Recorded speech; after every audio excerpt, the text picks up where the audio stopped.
ਤੇ ਜਿਸ ਦੇ ਜਾਪ ਦੀ ਇਤਨੀ ਮਹਾਨਤਾ ਹੈ ਕਿ ਇਹ ਗੁਣ ਹਿਰਦੇ 'ਚ ਵਸਦਿਆਂ ਹੀ ਜਨਮਾਂ ਜਨਮਾਂਤਰਾਂ ਦੇ ਪਾਪ ਨਾਸ ਹੋ ਜਾਂਦੇ ਨੇ। ਔਖਦ ਮੂਲ ਮੰਤਰ ਮਨ ਏਕੇ, ਇਸ ਨੂੰ ਗੁਰੂ ਅਰਜਨ ਦੇਵ ਜੀ ਨੇ ਔਸ਼ਧੀ ਮੰਨਿਆ, ਦਵਾਈ ਹੈ। ਇਹ ਇੱਕ ਔਸ਼ਧੀ ਹੈ, ਇਹ ਇੱਕ ਦਵਾਈ ਹੈ। ਔਖਦ ਮੂਲ ਮੰਤਰ ਮਨ ਏਕੇ, ਜੇਕਰ ਦ੍ਰਿੜ ਚਿਤ ਕੀਜੇ ਰੇ, जन्म जन्म के पाप कर्म का काटन हारा लीजे रे। भटकना बहुत लंबी है, संस्कार पतित बहुत पुराने ने। साहब कहते मूल मंत्र उसका इलाज है, मूल मंत्र उसकी औषधि है।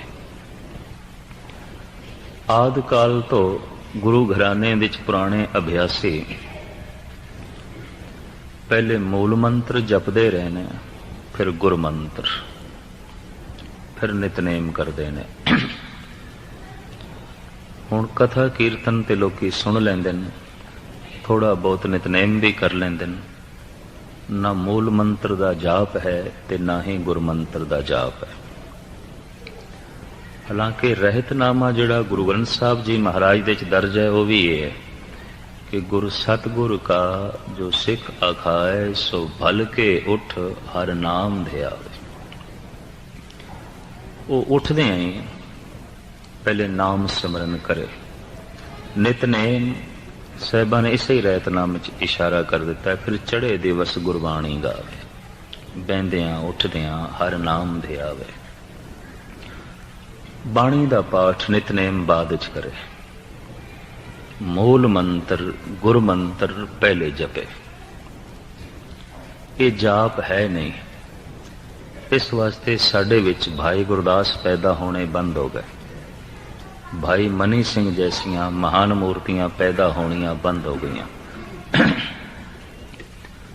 30-35 साल पिछे भी जड़े कुछ थोड़े जिहा अभ्यासी पुरुष होए, जैसे कि बाबा अतर सिंह मस्तुआणे वाले, या बाबा करम सिंह होती मरदान वाले, या अकाली कौर सिंह, या बाबा सुंदर सिंह अली बेग वाले, या हरखोवाल दे महात्मा बाबा ज्वाला सिंह जी, ये पिछे कुछ 30-35 सालां च होए। हुण ते अखां तरस गईयां। उंज ते संतां दियां डारां ने, पर अभ्यास वाली गल नहीं कोई। और जिंदगी इसे मूल मंत्र ने बदलनी है। नवी जिंदगी नूं इसे मूल मंत्र ने जन्म देना है। पुराने जमाने च ब्राह्मण का नाम से द्विज, दूजा जन्म, एदा दूजा जन्म हो गया। किसदा? जो ब्राह्मण है, जिदा मन ब्रह्म वर्गा बन गया है। ब्राह्मण जो ब्रह्म वर्गा बन गया है, जिदा मन ब्रह्म की तरह है, ईश्वर की तरह। गुरु ग्रंथ साहब जी महाराज दे च भी ब्राह्मण की तशरीह मौजूद है। ब्रह्म बिंदे से ब्राह्मणा, जो ब्रह्म का चिंतन करता है वह ब्राह्मण है। या कबीर कहते ने, कहो कबीर जो ब्रह्म विचारे सो ब्राह्मण कहियत है हमारे। असी तो उन्होंने ब्राह्मण कहते हैं जिहदे कोल ब्रह्म दी विचार है। ते तुसी सिख किहनूं आखोगे? हू बहु यही गल है, सिखी सिखिया गुरु विचार। जे ब्रह्म दी विचार है ते ब्राह्मण है, ते जे गुरु दी विचार है ते सिख है, वरना कोई नहीं। जे ब्रह्म दी विचार कोई नहीं तो ब्राह्मण नहीं, जे गुरु दी विचार नहीं तो सिख नहीं। विचार दे आंदियां की आउंदा है?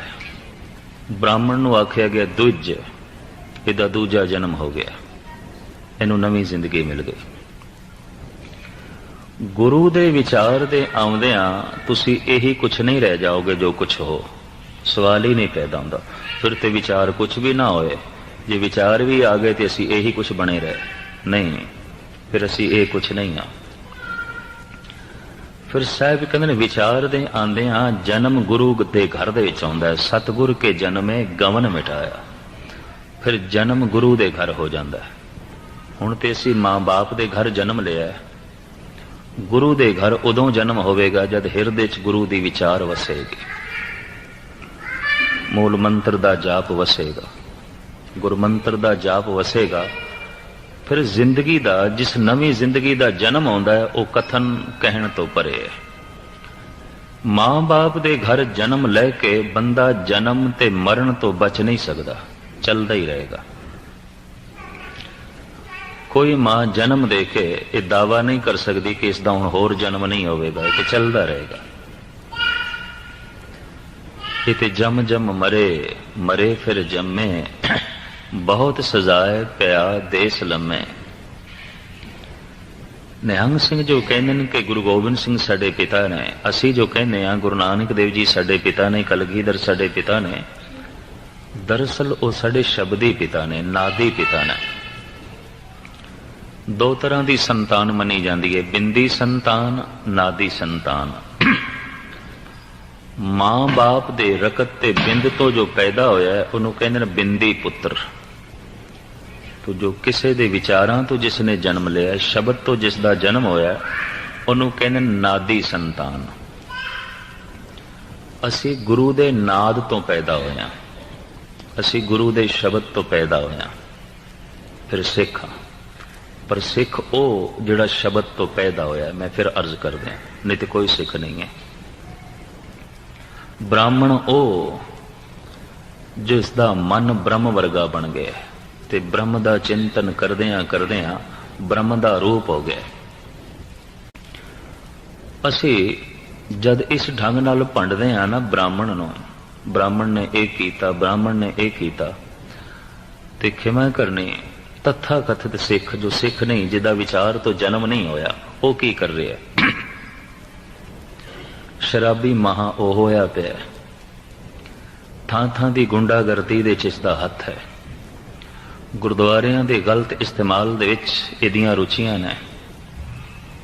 ਤੇ ਫਿਰ ਇਹ ਕੀ ਹੈ? ਇਹਦਾ ਕੋਈ ਗੁਰੂ ਦੇ ਘਰ ਜਨਮ ਹੋਇਆ? ਕੋਈ ਜਨਮ ਨਹੀਂ ਹੋਇਆ, ਐਸਾ ਦਿਖਾਈ ਨਹੀਂ ਦਿੰਦਾ ਪਿਆ।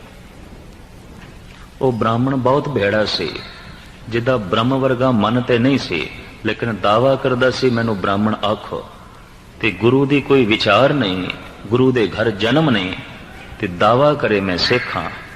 ਖਿਮਾ ਕਰਨੀ, ਉਹ ਸਿੱਖ ਵੀ ਭੈੜਾ ਹੀ ਹੋਵੇਗਾ, ਕੋਈ ਬਹੁਤ ਚੰਗਾ ਨਹੀਂ ਹੋ ਸਕਦਾ।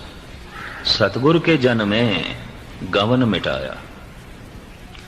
ਸਤਿਗੁਰ ਦੇ ਘਰ ਜਿਸ ਦਾ ਜਨਮ ਹੋਇਆ ਹੈ, ਸ਼ਬਦ ਤੋਂ ਜਿਸ ਦਾ ਜਨਮ ਹੋਇਆ ਹੈ, ਨਾਦ ਤੋਂ ਜਿਸ ਦਾ ਜਨਮ ਹੋਇਆ ਹੈ, ਵਿਚਾਰ ਤੋਂ ਜਿਸ ਦਾ ਜਨਮ ਹੋਇਆ ਹੈ, ਉਹਨੂੰ ਕਹਿੰਦੇ ਨੇ ਸਿੱਖ। ਤੋ ਮੂਲ ਮੰਤਰ ਦਾ ਜਾਪ, ਗੁਰਮੰਤਰ ਦਾ ਜਾਪ ਇੱਕ ਨਵੀਂ ਜ਼ਿੰਦਗੀ ਦਿੰਦਾ ਹੈ। ਤੇ ਇਹ ਨਵੀਂ ਜ਼ਿੰਦਗੀ ਨਾ ਹੋਣ ਦਾ ਜੋ ਕਾਰਨ ਦਿਖਾਈ ਦਿੱਤਾ ਹੈ, ਜਾਪ ਕੋਈ ਨਹੀਂ ਸਿੱਖ ਜਗਤ ਦੇ ਵਿੱਚ, ਟਾਵਾਂ ਟਾਵਾਂ ਰਹਿ ਗਿਆ ਤੇ ਟਾਵੀਂ ਟਾਵੀਂ ਜ਼ਿੰਦਗੀ ਰਹਿ ਗਈ ਹੈ। 1000 ਬੂਟਾ ਕੋਈ ਮਾਲੀ ਲਾਵੇ ਬਗੀਚੇ ਦੇ ਵਿੱਚ ਤੇ 999 ਬੂਟੇ ਸੁੱਕ ਜਾਣ ਤੇ ਸਿਰਫ ਇੱਕ ਨੂੰ ਹੀ ਫੁੱਲ ਫਲ ਲੱਗਣ, ਇਹ ਮਾਲੀ ਦੀ ਸਿਆਣਪ ਨਹੀਂ ਮੰਨਣੀ ਪਏਗੀ। ਉਹ ਜਿਹੜਾ ਇੱਕ ਫੁੱਲ ਫਲ ਗਿਆ, ਸ਼ਾਇਦ ਉਹ ਵੀ ਮਾਲੀ ਦੀ ਨਜ਼ਰਾਂ ਤੋਂ ਬਚ ਕੇ ਹੀ ਫੁੱਲਿਆ ਹੋਣਾ, ਲੱਗਦਾ ਇੰਝ ਹੀ ਹੈ। 999 ਤੇ ਕੁਮਲਾ ਗਏ। ਕੌਮ ਦੇ ਰਹਿਨੁਮਾ, ਕੌਮ ਦੇ ਪ੍ਰਚਾਰਕ, ਧਰਮ ਮੰਦਰਾਂ ਦੇ ਮੁਖੀ ਕਰੀਬਨ ਉਸ ਬਗੀਚੇ ਦੇ ਇਸ ਵਕਤ ਮਾਲੀ ਨੇ ਜਿਹੜੇ ਬੂਟੇ ਗੁਰੂ ਨਾਨਕ, ਗੁਰੂ ਗੋਬਿੰਦ ਸਿੰਘ ਜੀ ਨੇ ਲਾਏ ਨੇ,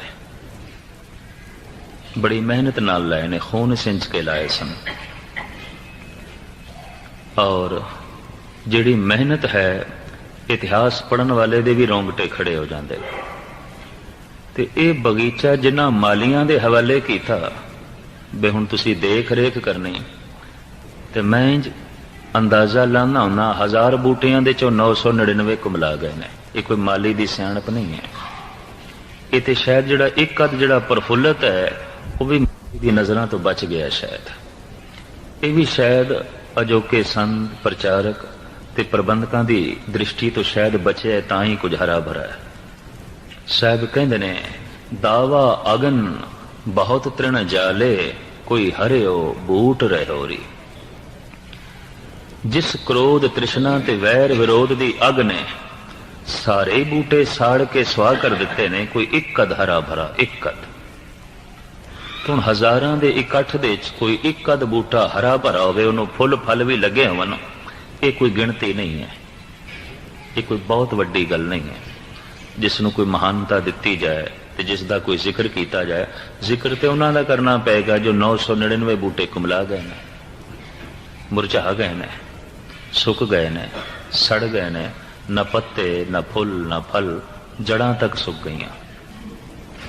खैर, मूल मंत्र दी गुरुदेव की प्रेरणा अनुसार मैं थोड़े सामने विचार रखी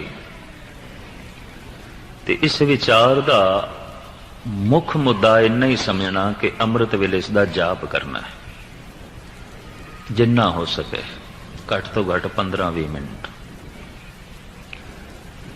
मूल मंत्र का जाप हिरदे की बनतर इस ढंग की बना देता है कि मन फिर गुरु मंत्र जपण वास्ते राजी हो जाता है। बगौर तुसी मुताला करके देखना, सीधा गुरु मंत्र जपोगे मन जपदा ही नहीं, मन राजी नहीं आता, मन लीन ही नहीं आता। ते जिसने मूल मंत्र जपया है ते जिसने अपने मन नूं गुरु मंत्र जपण वास्ते राजी कर लिया है, वो जब बाणी पढ़ेगा एक एक शब्द ने उन्होंने रस देना है, एक एक पंक्ति दे चों उसने आनंद मारना है। वो फिर पानी नहीं रिड़केगा, उन्हें फिर दही रिड़कनी है, उन्हें शब्दों के चों आनंद मारना है। आम लोग ते पानी पै रिड़कते होंगे, शब्द एक पासे सुरत एक पासे, पर मूल मंत्र ते गुर मंत्र दे जाप दे नाल जो हिरदे की बनतर बनती है, वो फिर बाणी दे पाठ का स्वाद ही कुछ होर है, वो फिर रस ही कुछ होर है, वो आनंद ही कुछ होर है। इस वास्ते मैं इस मूल मंत्र के विचार नाल होंदी है, जिन्ना साधना नाल होंदी है, उन्हां ही साधना नूं अगर अंदर जाण वास्ते वरतीए तो कहंदे ने ढेंदी कला का कारण बन जाते हैं। चढ़दी कला ते ढेंदी कला एकाग्रता बख्शणी, जिन्ना जिन्ना साधना का उपयोग करके असी संसार विच तरक्की करते हैं, यही साधन परमात्मा के मार्ग विच ढेंदी कला का कारण बन जाते हैं। संसार विच तरक्की अधर्म नाल भी हो सकती है, झूठ नाल भी हो सकती है, ठगियां नाल भी हो सकती है, कठोरता नाल भी हो सकती है, लेकिन धर्म के मार्ग ते उन्नति इन्हां वसीलियां नाल नहीं होगी, इन्हां साधना दे नाल नहीं होगी। इस वास्ते सच तक पहुंचण वास्ते सब तो पहले बाबे ने धर्म कह दिता है। धर्म लाजमी है, धर्म ही एक साधन है सच तक पहुंचण का। लेकिन संसार विच सफलता बंदा अधर्म नाल भी प्राप्त कर सकता है। अधर्मी मनुख भी संसार विच गतिमान हो जाते हैं और संसार विच शिखरता नूं छू लैंदे ने। लेकिन जिन्ना जिन्ना वसीलियां नाल कई दफा संसार विच तरक्की मिलती है, परमार्थ के रस्ते दे चों ढेंदी कला का कारण बन जाते हैं। संसार विच झूठ, फरेब, कठोरता तरक्की का बायस बन सकते हैं, पर धर्म के मार्ग ते नहीं। सच तक पहुंचने वास्ते ये बाधा है। तो धर्म की बहुत मैं लंबी चौड़ी व्याख्या ना करा, क्योंकि कई दिनों तो आप सरवण कर रहे हो। जीवन में कोई विशेष तरतीब देनी और जाप जारी रहना। जाप है पर विधि विधान नहीं कि गल नहीं बनेगी। भोजन की बुरकी मेरे मुंह विच होवे, मैं थल्ले ना करा, भुख नहीं मिटेगी। स्वाद आ जाएगा, भुख नहीं मिटेगी। पानी का घुट सिर्फ मेरे मुंह च होवे, मैं थल्ले ना करा, ਇਹਦੇ नाल प्यास नहीं बुझनी, होंठां की खुश्की दूर हो जाएगी। सतगुरु की बाणी सिर्फ रसना ते है, कुछ भी नहीं होना। सारी जिंदगी कोई पढ़ता रहे और कई पढ़ते रहते हैं, कोई तब्दीली नहीं। जिवें हुण भोजन की बुरकी सिर्फ मेरे मुँह च होवे, मैं मुँह च ही रख लवां, कंठ तो थल्ले ना करा, खून नहीं बनेगा, पेट नहीं भरेगा, भुख नहीं मिटनी। सतगुरु के शब्द सिर्फ रसना ते ने, कुछ भी नहीं होएगा। चार चार डिप्टियां भी कई देंगे ने अखंड पाठ दियां, और कई विचारक जो मेरी तरह थोड़ी जिहियां अर्थबोध नूं समझण दी कोशिश करदे ने, सारा सारा दिन भी पढ़ते रहंदे। सतगुर की बाणी अगर सिर्फ रसना ते है, कोई तब्दीली नहीं आती। इते जिन को नदर कर्म होवे हिरदे तिना समाने, भोजन की बुरकी कंठ तो थले जावे, पेट भरेगा भुख मिटेगी। सतगुर की बाणी हिरदे तक पहुंचे ताई कोई रस बनेगा, ताई कोई आनंद बनेगा, वरना नहीं। तो ऐसा दिखाई देता कईयों ने जबान तक ही रोक के रखी हुई है, अगे नहीं जानते। इस वास्ते मनुख के अंतिशकरण नूं फोल के वेखिए तो शब्द कोई नहीं, गुरबाणी नहीं है, अंदर गई नहीं।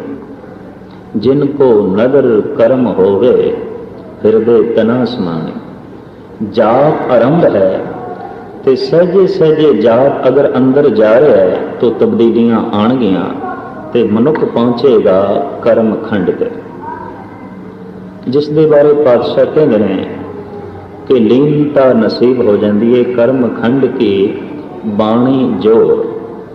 ये बनतर बड़ी जोर वाली है, बाणी च जोर आ जाता। साडे देश के ऋषि मुनिया ने कुछ इस तरीके के चक्र चेन दसे ने कि यह बंदा कर्म खंड तक पहुंच गया।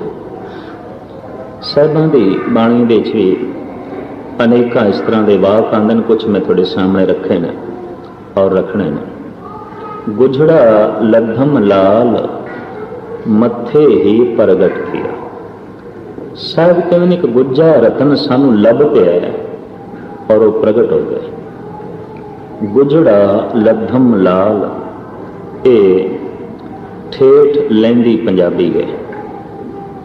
भावलपुर मियाँ वाली झंग मगियाणे की जिहड़ी बोली इसनूं लैंदी पंजाबी कहते हैं। तो लैंदी पंजाबी के बहुत सारे शब्द गुरु ग्रंथ साहब जी महाराज दे ने। गुजड़ा लद्धम लाल मत्थे ही प्रगट किया। एक रतन एक लाल लभे है और मस्तक पे प्रगट होया, मत्थे ते ओदी झलक पई है। इस मस्तक के आले दुआले एक आभा मंडल बन जाता, जिन्हों प्रभा मंडल भी कहते हैं। कई दफा तुसीं महापुरुषों की तस्वीरां देखिया होणगियां, मस्तक के कोलों एक रोशनी दिखाते हैं। इनू संस्कृत में कहते हैं प्रभा मंडल, आभा मंडल। जिस वक्त दसम द्वार खुल जाता है और मनुख कर्म खंड पहुंच जाता है, उसके मस्तक विचों एक प्रभा मंडल प्रगट होता, जिसका जिक्र साहब करते पे ने कि गुजड़ा लद्धम लाल मत्थे ही प्रगट किया। मस्तक तो ही ये लहरां निकलती हैं, मस्तक के विचों ही ये नूर निकलता है। भिरगू ने इसकी पहचान कुछ होर कराई है। भिरगू कहता है कि जोड़ा कर्मखंड तक पहुंच जाता है, उसके हथ दे या पैरों दे पदम बनता। पदम कहते ने कमल के फुल नूं, उस महापुरुष के हथ दे या पैरों दे पदम जरूर बनेगा। होर बेशतर ऋषि मुनिया दियां लिखित पुस्तकां ते धर्म ग्रंथ वाचन का मौका मिले, उन्होंने अपने अपने ढंग नाल लिखे है भी कुछ ना कुछ चक्र चेन जरूर प्रगट होंदे ने। गुरु अमरदास जी महाराज दे हरिद्वार दे एक ब्राह्मण ने दर्शन किए, पैरों च पद्म से तो मत्था टेकन लग गया। साहब कहने लगे पुरखा तू ब्राह्मण ते ब्राह्मण होके तू पूज होके क्यों मैनू मत्था टेकदा? ब्राह्मण कहने लगा महाराज थोड़े चरणों विच पद्म है। इतिहास कहता भी थोड़े चरणों विच पद्म है, तो ये जोड़ा पद्म है ये किसी ब्रह्म ज्ञानी के चरणों च होंदा, किसी कर्म खंड तक पहुंचे हुए महापुरुष के कदमां च होंदा। इतिहास कहता है कि पद्म श्री कृष्ण के चरणों च भी सी। भाई गुरदास जी ने उसका जिक्र भी किया है। भाई साहब कहते हैं चरण कमल विच पद्म है, झिलमिल झमके वांगू तारे, जाए सुता प्रभास विच गोडे ऊपर पैर पसारे, चरण कमल विच पद्म है, झिलमिल झमके वांगू तारे। कर्मखंड की गल मैं थोड़े सामने रख रहा भी कुछ ना कुछ चक्कर चैन प्रगट होंदे। प्रभाव